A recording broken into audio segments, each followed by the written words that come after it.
Frank Jackson with our Pleasure. I came out with two. We'll bring the mayor up. Mayor, take a seat. So many of you know we hosted an event for 4 years in Detroit and really had the opportunity to see how cities were developing, leveraging technology to provide new opportunities. We've been lucky enough to now visit Cleveland and spend some time with the mayor there. I was lucky enough to get to go to the All-Star game this year, which was great. And actually meet some of the people here in the room that came in from Cleveland. So a little shout out to John and Georgia from CalFE and Marta and Drew. Marta actually be on our stage later tomorrow talking about autonomous robots, but met her in Cleveland. So I was excited to have everyone here.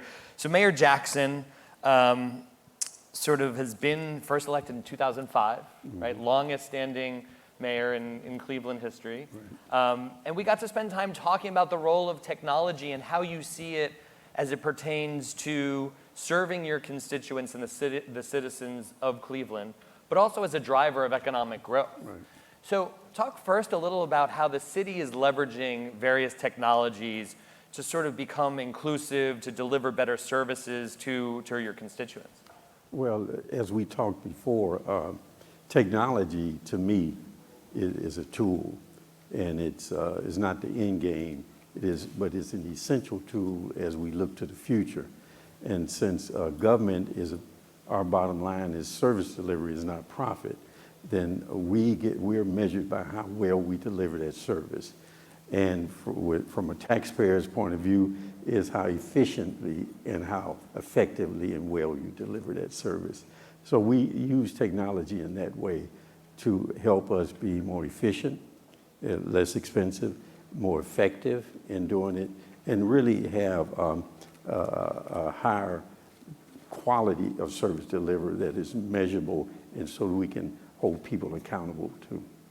So when you think about investment into sort of capital-intensive projects, you know, we've talked a little about smart cameras for the police forces, smart lights. You know, the payback is a long time, right? So you know, the city has to make these investments. Talk a little about sort of, you know, you talk about it, you're not managing against profits, but there has to be some type of return. You know, are those decisions, you know, easy? Are they hard to get the buy-in to say, look, these are the right decision long term? Well, people always have the right conversation until it comes time to do something, and then it changes. And so there is an obstacle that you have to overcome. The cameras and the lighting, for instance. We're tying with innovation, technology. We're tying in that with cost savings by changing out all of our street lights to LED lighting. That would be less expensive for us, which means our light bill goes down. At the same time, the illumination is much greater.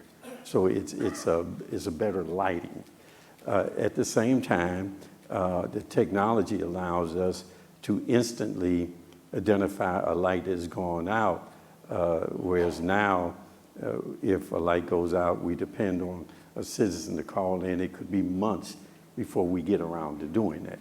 So we have to develop an infrastructure to respond to the technology. And then thirdly, it helps us in terms of public safety, because with the LED lighting and that platform, we have the ability to put cameras. And these cameras are high definition, and they can do real time, or you can recover whatever the digital footage that they have. And it really helps our police department as we form a real-time crime center that's also based on technology that brings in all of our partners to do analytical kind of things of crimes in the forensic side of that, and tie it all together so that one person is doing this, another person is doing that, and they may miss each other and not solve the crime when it's sitting right before them. Right. Whereas this technology will help bring all of that together. And you mentioned sort of, so the idea of public-private partnerships, right? So to do these types of projects requires vendors and partners who could really deploy and service the solution. Talk about that importance of like, you have people here from big tech companies that are working with cities and civic groups. Talk about that relationship between sort of big companies, the private sector, and the city, and how does that have to work? Well, we're, as I said, our bottom line is service delivery. But to do that, we do contract out many times. And we have bids, and we're looking for companies that can provide a quality goods or quality services, quality technology for the best price. And so we're in the business now of looking for that. And not only that, we're also developing an economy of our own, attempting to help startup companies that are involved in innovation and technology, and to provide space for them, creating incentives and doing things that makes Cleveland an attractive place for them to invest. And as you know, many of these companies are populated by young people, and they have a different way of working, a different way of lifestyle, and so we try to develop things that would help to accommodate that. So when you talk about that innovation ecosystem, so how do you stimulate that? It comes from talent, right? How do you get the right people, and you have great schools that are feeding into that capital, and as well as sort of the anchor clients, right? So I think you guys talk about meds and eds, right? There's a lot of sort of medical and healthcare. There's a lot of education. So how do you think about, once people graduate from these great schools, typically rather than go to the coasts, how do you retain them? How do you attract new people to set up their companies, in Cleveland? What type of programs and how you embrace that community? Let me put it this way. We focus on creating quality of life in Cleveland. I believe that technology is an essential tool to position Cleveland in any urban center or any business for the future. Without it, you won't be competitive. So it's essential. But it is only a tool. And so the question is, how to use that tool? And if and for us in Cleveland, and me in particular, the use of that tool should create equity. It should and eliminate disparity in whatever area you're talking, whether it's education, healthcare, careers, economic wealth creation, all these other kind of things. So what we're doing is attempting to hold Cleveland out as a place where people can come. People can come. And as you know, to do that, you have to build an infrastructure for them to come to. Right. And that's what we're attempting to do with by connecting education, connecting lifestyle, connecting where they live, where they work. People don't want to drive cars. They would rather walk, ride a scooter, they do those kind of things. Right. So we're investing in that infrastructure to help accommodate what we know the talent pool would like. And then we're also doing it in such a way that we are saying we will promote and we will incentivize this and we will provide capital for this, but it has to, at the end of the day, have a better equitable outcome for people in terms of sharing and prosperity and quality of life, and have to eliminate the disparities that exist in Cleveland and all over these urban centers. Great. And I want to make sure, I know there's mic handlers around. If there's any questions, please raise your hand while I'm going through. Would love to get some questions for the mayor. One of the things I was fascinated about when we were in Cleveland was this idea of investing in becoming the blockchain capital of the United States. Right. And you've started a conference called Blockland, Right. and really trying to stimulate the blockchain economy in Cleveland. Why blockchain? And what does it take to sort of become, really this epicenter for the technology? Well, to be completely honest with you, it wasn't me who did that. There were people who understand it much better than I do. And I know when I need to get out the way and be supportive.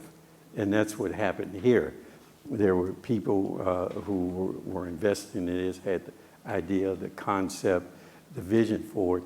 And as I understand it, is an attempt to gather all of this information and have that information readily available in a very efficient and effective way for the public and private sector to help expedite transactions, help expedite things that we may do in partnership, public-private partnership, when we work with businesses. And also, and primarily for the investors, is how do we get ahead of the curve, knowing that this is where the world is going. How do we get ahead of the curve and establish Cleveland as a blockland, blockchain center, which then helps to promote Cleveland in a different light, markets Cleveland in a way that technology companies and other companies would want to come to Cleveland, and talent would want to come to Cleveland. You know, and when you sort of, one of the things we talked about, you know, we hosted our event in Detroit for 4 years and got to know Dan Gilbert, and you know, he's done some amazing things in Detroit with Quicken Loans, but you know, people also know that Dan Gilbert has a huge presence and investing in Cleveland. Obviously, he owns the Cavs, but you know, it's also, you know, talk again a little sort of the need for entrepreneurs like Dan Gilbert and companies like Quicken Loans to invest, and you know, for this group to think about, you know, who, you know, what do you need, you know, from the people who live in New York and Silicon Valley to sort of help stimulate the economy in Cleveland? What helps you? Well, again, this is about people who are needing to be in the future, and how do we help them be in the future? And our job is, and my job, I see it, is to help facilitate whatever it is that they say they need in order to choose Cleveland.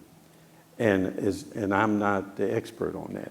I do have people who work with me who can give you a better answer in that regard, but I know our job is to help facilitate that, to create those partnerships. And then to also get rid of the stigma of that Cleveland is not a place where you want to be. We spent a long time going under radar, being an underdog, and really it worked to our advantage because of that. People just took us for granted. So when we were competing with other cities, we just cleaned their clock because they just thought we were no competition.